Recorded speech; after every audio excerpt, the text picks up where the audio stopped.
Hey guys, welcome back to my channel, and if you're new here, welcome. So I'm going to get straight into this video. You can already see by the title that I have had another ectopic pregnancy. If you haven't been following me for a while, then you may not know that I had an ectopic pregnancy 5 years ago. That pregnancy was slightly different because it actually resulted in my tube rupturing, and I had to have emergency surgery. I had internal bleeding, a lot of internal bleeding, and so it was slightly different. I didn't know I was having an ectopic pregnancy until my tube ruptured. So fast forward to 5 years, I haven't been pregnant. I haven't been able to get pregnant in 5 years. So I'm now 37. Well, at the time when I fell pregnant, I was 36, but I turned 37 on Christmas Day. So I found out I was pregnant, literally, so I would have been pregnant 5 years on the date that I had my ectopic pregnancy surgery, the exact same date. Even things like the weather and there being severe snow on that day was the exact same. There was, yeah, that bit to me was crazy, because I was like, there's no way this is a coincidence. There's something in this. So I actually thought God is replacing what was taken 5 years ago, and this is why it's happening the exact same 5 years later. So because of the situation that happened 5 years ago, I knew that I was classed a high-risk pregnancy, and any time that I fell pregnant, I had to register myself with the early pregnancy unit and go and just to be monitored to see what's happening.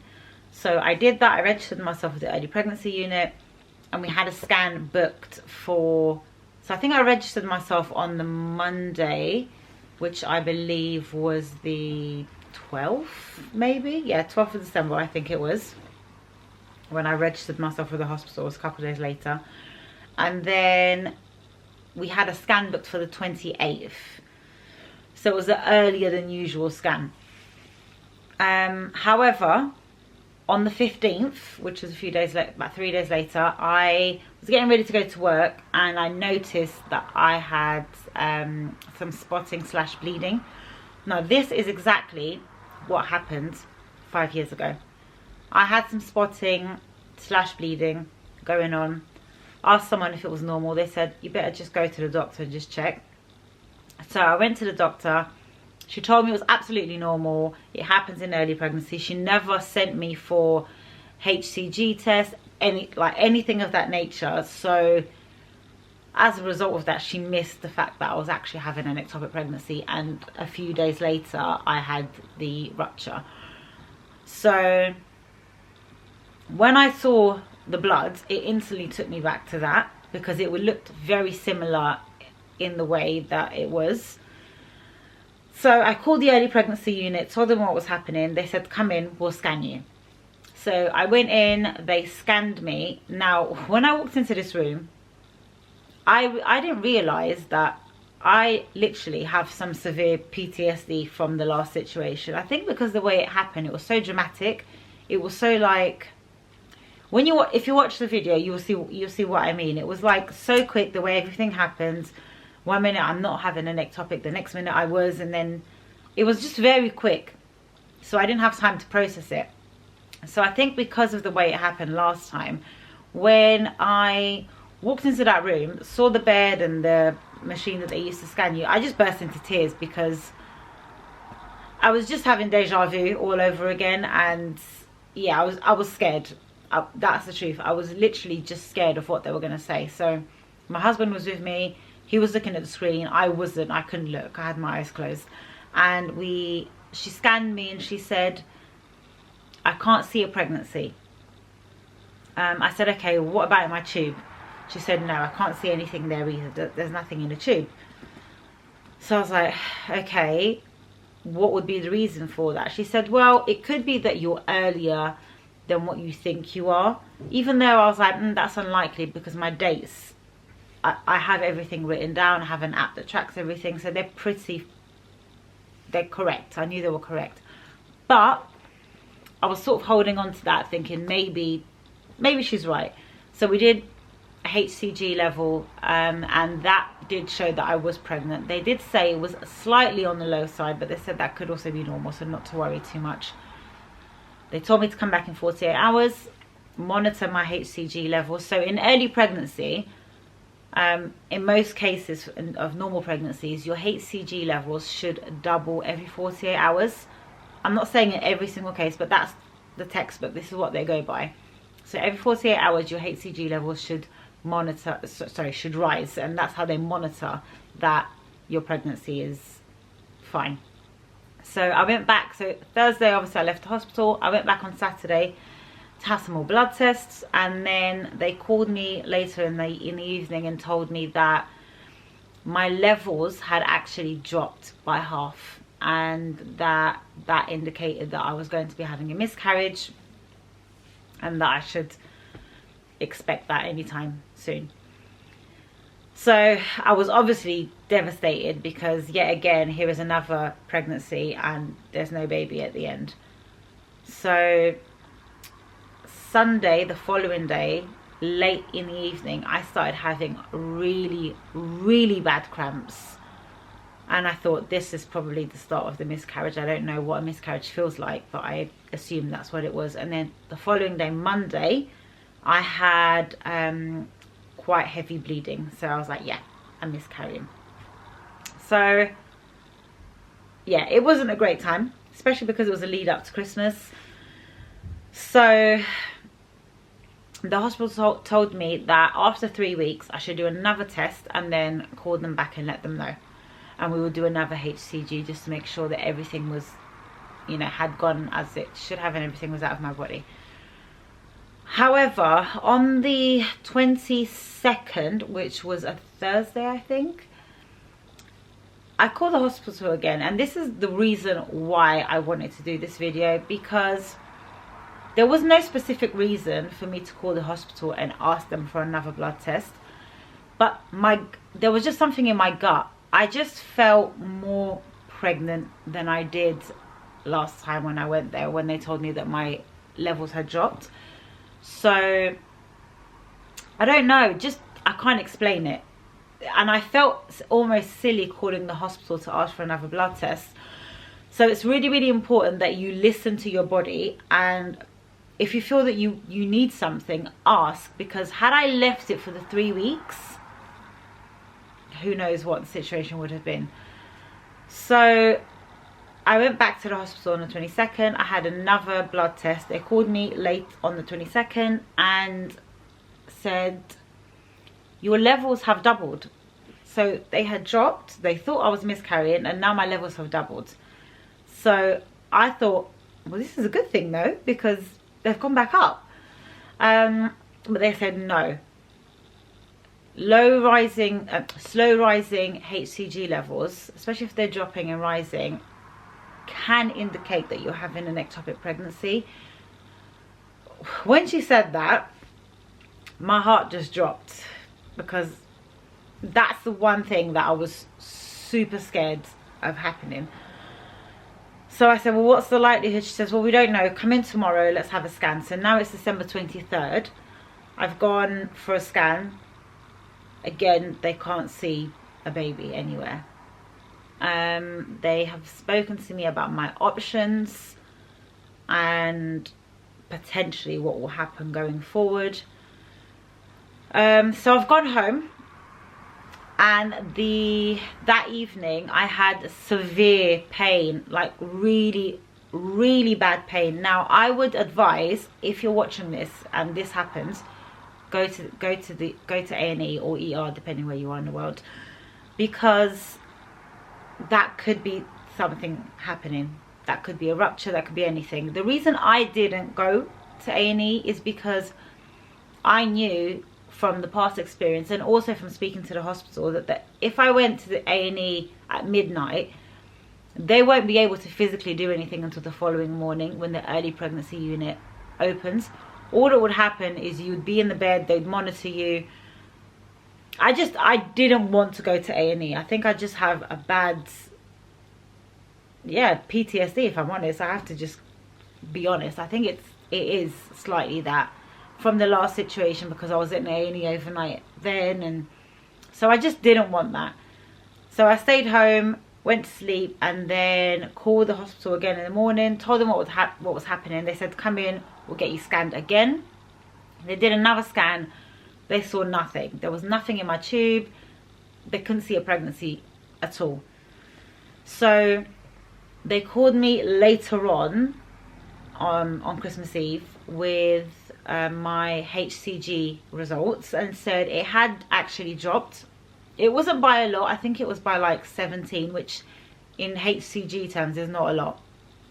So now my next appointment is the 28th, because Christmas Day they're closed, Boxing Day's reduced hours, and they wanted to leave it enough time to be able to get a clear picture of what's actually going on. So 28th, I went back, I did another blood test, and I think, let me just have a look, because I think they had dropped, but by not too much. Yeah, so they had dropped by 3. So in 4 days, that's not a lot. That's, again, in HCG terms, that's like nothing. So not much change. So they've said, look, these are your options. We can do surgery and see if there's anything in the tube. But obviously, I didn't want surgery if I didn't have to, because I only have 1 tube left. So I don't want to do anything that could harm that tube. The other option was methotrexate, which is an injection of, it's like, well, it is chemotherapy, but on a lower dose. They described that to me as a toxic drug. So obviously I don't want to put a toxic drug in my system if I don't have to. And then the other option was to just keep monitoring every 48 hours until we figured out what was going on. So I went home, said I needed some time to think about it. Called them the following day, and I said, can I have one last scan before I decide? Because my last one had been 5 days ago. I said, can I just have one last one before I decide how to proceed? They said, well, you know, there's kind of no point in scanning you again, because it's not a viable pregnancy. We know it's somewhere, obviously we don't know where it is in the body, but the only thing I guess we'd be looking for in a scan is just, again, to double check it's not in a tube. I said, well, yeah, let's do that, because I don't feel comfortable making a decision until I have another scan. So she said, look, I'll see what I can do. I can't guarantee, but I'll try and get you another scan. So they called me back, I think it was on New Year's Eve, and said, I've managed to get one of the more senior ladies to scan you on January 1st in the morning. So I went in first thing January 1st to have a scan. My battery died, guys, but yeah, so I went in on January the 1st to have a scan, and lady was lovely. She started scanning me, and as soon as she started scanning me, she started seeing things on my left side that could have been the reason why I was having the pain. So she said that she saw a cyst, she saw a small fibroid, and then her face went, and I looked at my husband, I looked back at her, and I knew she had seen something. She said, so there is a small ectopic in your left tube. Bearing in mind, this tube is the only tube I have left. So I asked her, and I said, what is the likelihood that this would rupture? She said, well, even though it's small, it can still rupture through movement. There are things that can cause it to rupture, so we can't rule out the tube rupturing. I think because the last couple of weeks had been such a roller coaster of not knowing what was happening. Was I having a miscarriage? Was I having an ectopic? Just so many things, because at one point when I thought that I was having the miscarriage, I was thinking, well, okay, well, at least my tube is still intact, and at least I know it's gone to the right place. And, you know, I was reading all these things and trying to look on the positive side and saying, well, you know, they say you're more fertile in the first 3 months after miscarriage. I'm just going to try straight away again.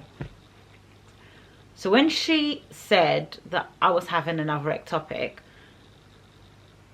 I think I was just so emotionally drained by that point. I'd literally been like in tears almost every single day for the last 2 weeks, that I just didn't have any emotion left in me. I was just like, well, here we are again.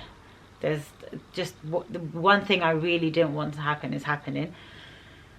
So now I don't really have any option. Like, my option really is to get the methotrexate injection and hope that it works so that I don't have to have surgery.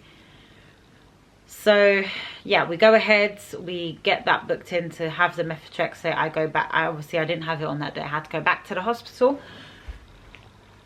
They talked me through certain things with the methotrexate. So you can't get pregnant for 3 months minimum after, like, they say you definitely, like, you must avoid it at all costs. You cannot get pregnant within 3 months of having it. They said that there's certain things you can't do, which is not the issue, not massive issue. Like, you can't take certain painkillers, you can't drink any alcohol for 3 months. There's something that it does to your liver, and so until your liver repairs itself, you can't, yeah, you can't do certain things. So yeah, so I go back, I have the methotrexate, and then I had to go back again for HCG to check the HCG levels a few days later. Now, when I went back, they were very low already, and normally when you get methotrexate, your levels first they spike, and then on your next test they are lower. However, with my situation, mine had dropped straight away. So they were like, oh, well, I mean, it's good, but it's just unusual that it happens that way. So they're like, come back. So I had to go back again, and then a few days later, and then on that one they had confirmed that my levels had dropped below 4, which means that then you're no longer pregnant. So it kicked in quite quickly. The methotrexate itself, I will say that, yeah, I haven't felt great with it, if I'm honest. I will do a separate video talking about the methotrexate, just because I think that's only if you want to know about the symptoms. But I didn't feel great, and obviously it's still in my system. It's only been 3 weeks since I've had it. I'm still not feeling 100% all the time, but I think it's just normal with it. So I'll do a separate video speaking about the symptoms of methotrexate and what I felt and what the side effects are. But I just want to touch on a few things.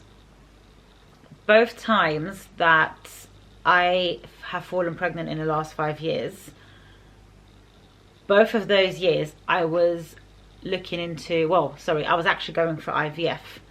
I was having all the tests done. The tests take about a year. So I was having all the tests done, and one of the things that you get done in all these tests is they put some dye into your fallopian tubes to check that if they are blocked.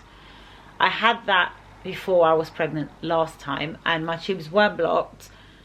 However, I still ended up having an ectopic pregnancy. Earlier in the year, I had the same thing again, because again I was going for IVF again.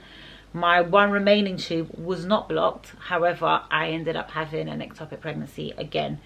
So there's obviously something in having the dye that probably clears something in the tubes, because I've literally fallen pregnant both times when I've had that done. However, there is, although the tube's not blocked, there is something like scarring or something on the tissue from, especially on the tube, especially from the last surgery. So what happens is the embryo, it fertilizes in the tube, which I didn't know that was how it worked. But when the embryo fertilizes in the tube, but because there are small lesions, let's say, blocking it, it can't then make its way to the womb. So yeah, so now I know that my left tube has obviously has issues. I don't know what my options are going forward. IVF is obviously looking likely, but because I've had methotrexate, I've been told that they won't even look at you again now until 6 months after you've had it. So now I have to wait. And in my mind, I'm like, okay, I'm 37. My last 2 pregnancies there was a 5-year gap between me actually falling pregnant, and I've had another ectopic. I know there's something more than likely wrong with this tube. So yeah, that's kind of where I'm at. I don't know what the future's gonna hold. Even if I have IVF, there's no guarantee I won't have another ectopic. I was actually watching a video of a lady who had IVF and had an ectopic pregnancy with IVF. So the only guarantee that I have of not having an ectopic pregnancy is to remove my only remaining fallopian tube and have IVF, but that completely rules out any chance of me ever getting pregnant naturally. So I don't know. It's really early. I decided to speak about this situation a lot sooner than I did last time when it happened, just because I felt that last time I was severely depressed when I was recovering from surgery, and then I just pushed all my emotions aside. And this time I feel like after I had the methotrexate, I just flipped a switch and I said, right, this is what it is now, just accept it and start to move on. And I could see myself kind of doing the same. So I think that what I'm going to do this time, and I would advise anyone going through this, speak to someone. So I am looking for someone to speak to in terms of counselling. Ideally, I would prefer a female and a Christian counsellor, ideally. So that's something that I'm going to be seeking very soon. And yeah, I'm just going to focus on my health, getting myself as healthy as I can, losing some weight because I know that helps with pregnancy, and praying, because the only way that I can actually see myself conceiving naturally is a miracle at this point. If any of you have had repeat ectopics on both tubes and have gone on to have a normal pregnancy, I would love to hear from you in the comments, just because I feel like when you hear someone's testimony, it increases your faith. And I'm really trying to be positive with this situation and not allow it to just knock my faith completely. So yeah, for now I just want to focus on getting back to me, getting healthy, getting counselling, dealing with what I'm feeling about this situation, dealing even with the situation from 5 years ago, because I don't really feel that I dealt with it, and this situation happening showed me that. And yeah, seeing what the future holds. So obviously I would love to have a baby, but I don't know. So time will tell. It literally, only God knows. I'm going to try and keep you guys more updated with the fertility journey. I think that I stopped because I didn't want to jinx anything that was happening. However, even with me not speaking about it, things still have gone wrong. So I think that I will speak more about the whole process. I'm going to meet with the specialist in a couple of months and see what they say regards IVF and what my options are going forward. So I will keep you guys updated. And yeah, let's normalize making it okay to not always be okay. Like, it's like it's okay to feel angry or upset or confused, whatever it is you feel if you're going through something like this. Like I said earlier in the video, I feel robbed of ever seeing a positive pregnancy test and being excited and having that thing of even wanting to surprise my husband. I I'm not in a position I can do that, and I do feel sad about that. But yeah, it's life, guys. The main thing, I guess, I'm alive. I still have my tube. I know it's damaged, but there is a God, and so that's literally what I have to cling on to right now. But yeah, guys, thank you so much for watching. I'll see you next time.